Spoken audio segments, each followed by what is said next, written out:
ଯାହାଙ୍କର ଅନ୍ତ ନାହିଁ ଆଦି ନାହିଁ ଆଦି ଅନ୍ତ ଯେ ଯାହାଙ୍କ ଠାରେ ନାହିଁ ସେ ଅନାଦି ଅନନ୍ତ ନିରାକାରଙ୍କୁ କିବା ଅଳଙ୍କାର ସଜି ଦିଆଯିବ ଅଳଙ୍କାର ଆସିବ କେଉଁଠୁ ଏତେ ଯେତିକି ଅଛି ସେତିକି କରାଯାଉଛି।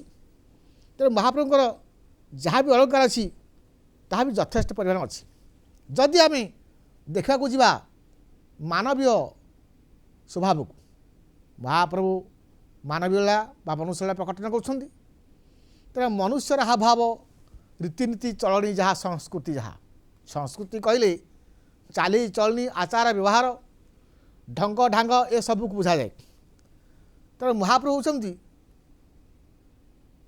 ଯେଉଁ ସଂସ୍କୃତି ତାଙ୍କ ସଂସ୍କୃତି ସ୍ୱତନ୍ତ୍ର ନିଆରା। ଜଗନ୍ନାଥ ସଂସ୍କୃତି ଶ୍ରୀ ଜଗନ୍ନାଥ ସଂସ୍କୃତିର ମୂଳ ଲକ୍ଷ୍ୟ ହେଉଛି କ'ଣ ନା ନିମ୍ନ ସ୍ଥାନ ଥିବା ବ୍ୟକ୍ତି ଉଚ୍ଚ ସ୍ଥାନ ଥିବା ବ୍ୟକ୍ତି ସବୁବେଳେ ନିମ୍ନ ସ୍ଥାନ ଥିବା ବ୍ୟକ୍ତିର ସୁଖ ଦୁଃଖର ଭାଗିଦାର ହୋଇଥାଏ ଏବଂ ତା ଭଲ ମନ୍ଦ କଥା ବୁଝେ। ନିଚରୁ ଉଚ୍ଚକୁ ଆଣିବା ହେଉଛି ଜଗନ୍ନାଥ ସଂସ୍କୃତିର କାମ ବା ମହତ୍ଵ ବୈଶିଷ୍ଟ୍ୟ। ଜଗନ୍ନାଥ ସଂସ୍କୃତିର ମୂଳରେ ଅଛି ଶାନ୍ତି ମୈତ୍ରୀ ପ୍ରେମ ଦୟା ବିଶ୍ୱଭ୍ରାତୃତ୍ୱ ଭାବ। ତେବେ ଶାନ୍ତି ମୈତ୍ରୀ ପ୍ରେମ ଦୟା ବିଶ୍ୱଭ୍ରାତୃତ୍ୱର ପରିଚାୟକ ହେଉଛନ୍ତି ଜଗନ୍ନାଥ ମହାପ୍ରଭୁ। ଏଠାରେ ସମସ୍ତେ ସମାନ ଛୋଟରୁ ବଡ଼ ପର୍ଯ୍ୟନ୍ତ। ମହାପ୍ରଭୁଙ୍କ ନିକଟରେ କେହି ଛୋଟ ବଡ଼ ନୁହଁ, ସର୍ବେ ସମାନ। ଜାତି ଧର୍ମ ବର୍ଣ୍ଣ ନିର୍ବିଶେଷରେ ସମସ୍ତେ ସମାନ। ଏଠାରେ ଜାତି ଆଡ଼ମନ ଭାବ ନାହିଁ, ଛୋଟ ବଡ଼ ବିଚାର ନାହିଁ, ଉଚ୍ଚ ନିଚର ଭେଦଭାବ ନାହିଁ,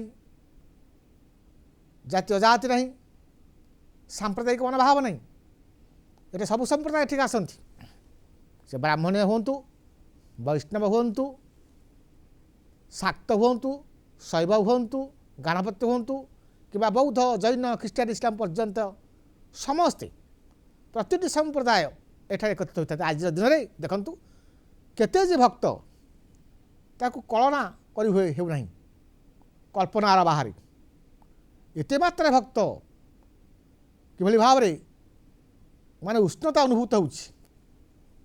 ବିଛଣା ମଧ୍ୟ ବିଞ୍ଚି ଚାଲିଛନ୍ତି ପରସ୍ପରକୁ ଭକ୍ତମାନେ।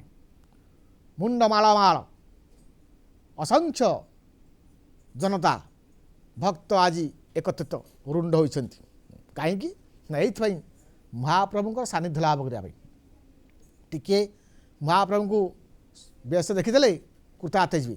ଆଜିର ଦିନରେ ଯେଉଁମାନେ ମହାପ୍ରଭୁ ସୁନାବେଶ ଦେଖନ୍ତି ସେମାନଙ୍କର ଅଶେଷ ପୁଣ୍ୟ ହୋଇଥାଏ, ବୈକୁଣ୍ଠଗାମୀ ହୁଅନ୍ତି ବୋଲି ଯାହାକି ଶାସ୍ତ୍ରୀୟ ମତ।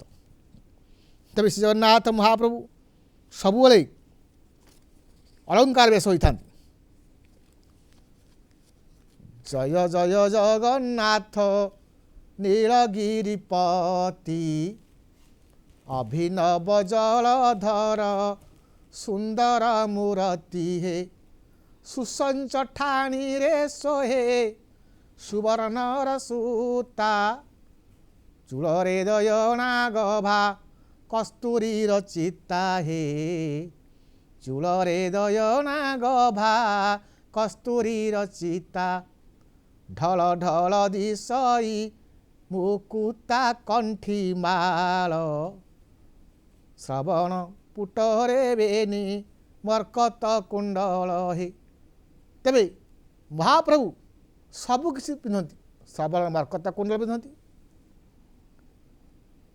ଏବଂ କିରୀଟ ପିନ୍ଧନ୍ତି। ତାଙ୍କର ଦେଖନ୍ତୁ କିଭଳି ଭାବରେ ଶ୍ରୀପୟର ମହାପ୍ରଭୁଙ୍କର ଆସୁଛି, ଶ୍ରୀପୟର ଶ୍ରୀଭୁଜ ଆସୁଛି। କିଏ କହେ ମହାପ୍ରଭୁଙ୍କର ହାତ ପାଦ ନାହିଁ? ହସ୍ତ ଅଛି, ପଦ ଅଛି, ସବୁ ଅଛି। ଅପାଣି ପାଦ ଜବନ ଗ୍ରହିତା ପଶ୍ଚାତ୍ୟ ଚକ୍ଷୁ ସଶୃଣୁତ୍ୟ କର୍ଣ୍ଣ ସବେତି ବେଦ୍ୟନ ତସ୍ୟାସ୍ତି ବେତା ତମାହୁର ଗ୍ରଂ ପୁରୁଷଂ ମହାନ୍ତମ। ଅପାଣି ପାଦ, ଯାହାଙ୍କର ପାଦ ପାଣି ଅର୍ଥାତ୍ ହସ୍ତ ପଦ ନାହିଁ,